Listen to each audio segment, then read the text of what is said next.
It's the Mark Hargrove Virtual Kickoff!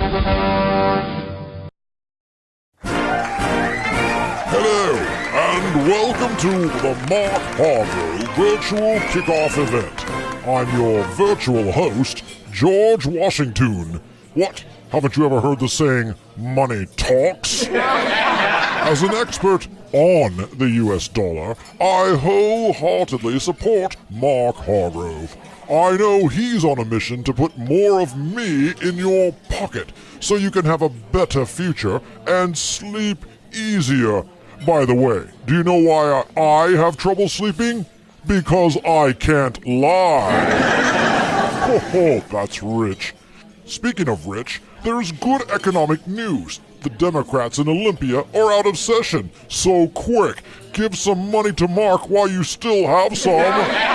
But seriously, folks, it's a proven fact that 3 out of 4 Georges prefer Mark Hargrove for state representative. Yeah, right. Well, my time's up. So here's one last riddle. Why is Mark Hargrove like a bank? Because without money, it's hard for him to generate interest. And don't forget to try the cherry pie for dessert. I chopped down the tree myself. Thanks, folks. And remember to always put your money where your mouth is. Ladies and gentlemen, our next governor, Rob McKenna. Thanks very much, Mark. You bet. I'm absolutely delighted to participate in Mark's virtual kickoff. I have to say, I really like this idea because I need to be out campaigning as well, and yet I get to be with you in your homes or from wherever you're watching this from at the same time. So when you watch this, I'll probably be out at my own event raising money to make sure we elect a Republican governor for the first time since 1980, which, by the way, was the first year I voted. So yes, it's been a long time. But, you know, the next Republican governor is going to need a great legislature to work with, and that's why re-electing Mark Hargrove is so important. Mark has been a wonderful addition to the State House of Representatives. For one thing, he brings a great perspective from the private sector. As you know, he's worked for Boeing for years. He's not only been a key individual there on flight testing, but has also been a member of SPIA and the pilots union. He gets it. He understands it from both sides of the equation. He understands that we can't take business and job creation for granted in our state, that we have to make it easier for our companies to employ people and to expand their workforce. Mark also understands what a priority public education is, and he's been a leader in the legislature to promote innovation in public education in Washington State. Mark's got a wonderful family. I've been privileged to know them for many years now. His son-in-law worked for me on my campaign for Attorney General in 2007 and 2008 and is now an attorney himself. You know, you can learn a lot from someone by spending time with them and with their families. And when I see how close the Hargrove family is, I realize we've got a person, a dad, a husband of just tremendous quality. And he brings that same kind of commitment to his service as a state legislator, as a member of the House of Representatives. I'm recording this in Kent, right in the heart of Mark's district.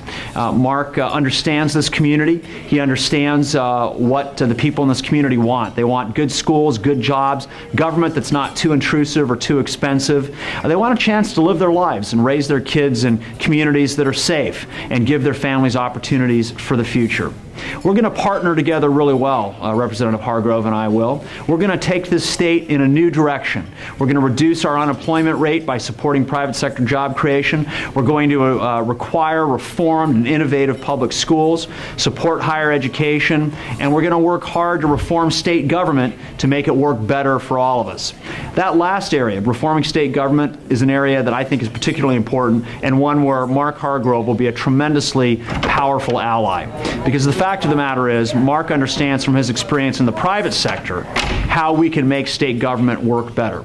A state government which is more accountable, focused on high performance, focused on results. So it's my honor to get to speak on behalf of Representative Mark Hargrove to encourage all of you to support him, to please give generously to his re-election campaign so that together we can move our state in a new direction beginning January 2013. Thanks so much, and all the best to you. I look forward to seeing you on the campaign trail myself. Take care. Hello, thank you for coming to my virtual kickoff. It has been an honor serving as your state representative for the past 2 years.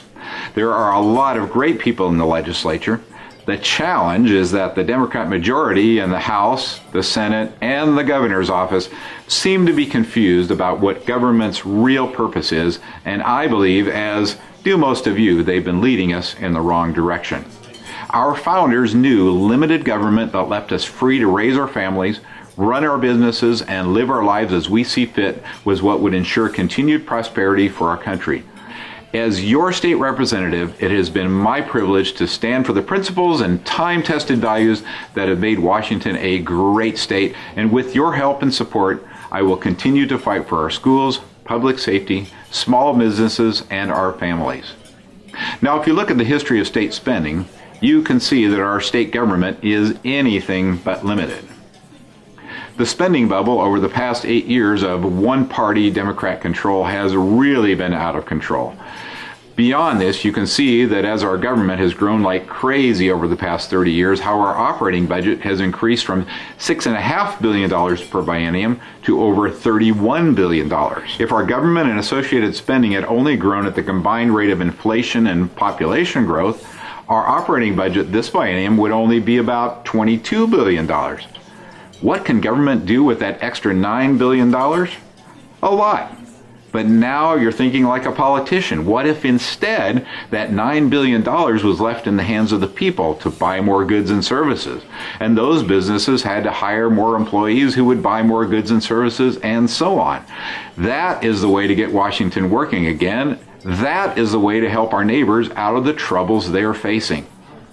And if we could scale back the burdensome regulations on our small businesses and give them some tort reform and repeal the horrible B&O tax, then we'd really help our small businesses create jobs. So how do we get our state moving in the right direction? By focusing government on its true priorities. The Washington State Constitution states that education is our paramount duty.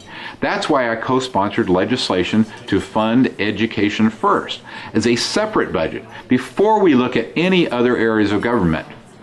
That way, we won't find ourselves in the situation the Democrats have put us in over the past 8 years, where they claim they would have liked to have spent more money on education, but just didn't have any more money. Our children deserve great schools and the best teachers we can provide. A recent Supreme Court decision gave our state a failing grade in funding basic education. While the court did give the legislature a 6-year window to correct the problem, I believe this situation needs to be addressed now. We need to allow the teachers and parents in our schools the freedom to come up with innovative plans that work for their kids, free from the bureaucratic restrictions that hold them back. And that is precisely what my first piece of legislation, my Innovation Schools bill, did, or would have done, if the Democrat majority party had allowed it to proceed without adding limiting amendments to it.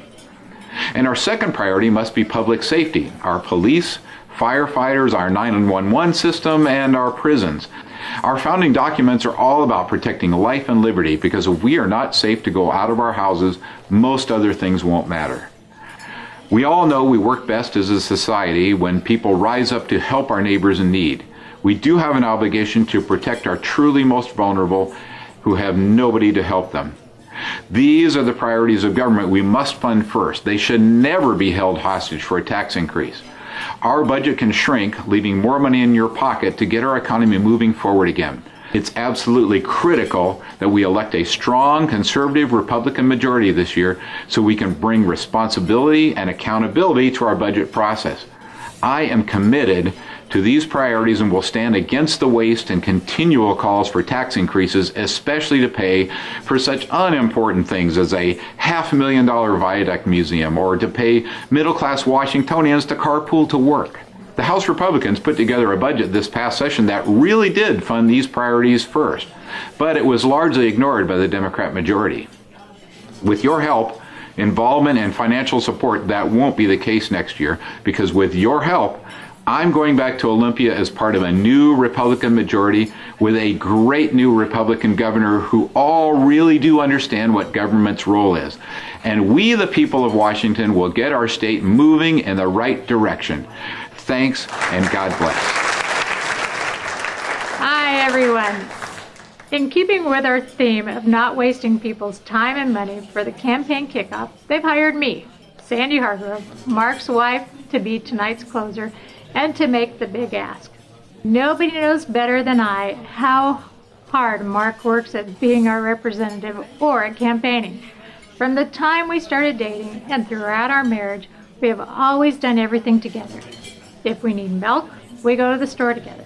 If we need to mail a package, we go to the post office together. And I try to attend as many of Mark's political events with him as I can. But Mark believes that the most effective campaigning is his person-to-person contact with as many constituents as possible. That's why he's knocked on over 24,000 doors personally while campaigning. At an average of 35 doors an hour, that was a lot of hours that we were apart. But that's our sacrifice for our friends and neighbors. You may have heard that we only need to change 12 seats in our state government to completely turn the state around. That's 8 seats in the House, 3 in the Senate, and the governorship. Of course, this is only true if all the incumbent Republicans like Mark retain their seat. This campaign, Mark is again spending every evening and weekend that he can knocking on doors. Besides you and I telling everyone we know about how wonderful Mark is, the most important thing you can do to get him reelected is to donate to his campaign right now. As you may know, much of the donation Mark's campaign will receive will come in later. And that's why we need you to make a donation right now before our message gets lost in the overwhelming political season we are all in this year. And before people get sick of politics. This is the time it is important for Mark to build his name recognition and to remind people what he stands for. Okay, now it's time for everyone to hold up your donation envelopes. Get them out. Write a check. Put it in there right now. And for those of you who don't have one, get over to markhargrove.org and click on the donate button and make your biggest donation that you can. Do it now before you get busy with the rest of your day. Your sacrifice right now will make a big difference this fall. We hope you've enjoyed our virtual campaign kickoff. Thank you so much for your time, and God bless you.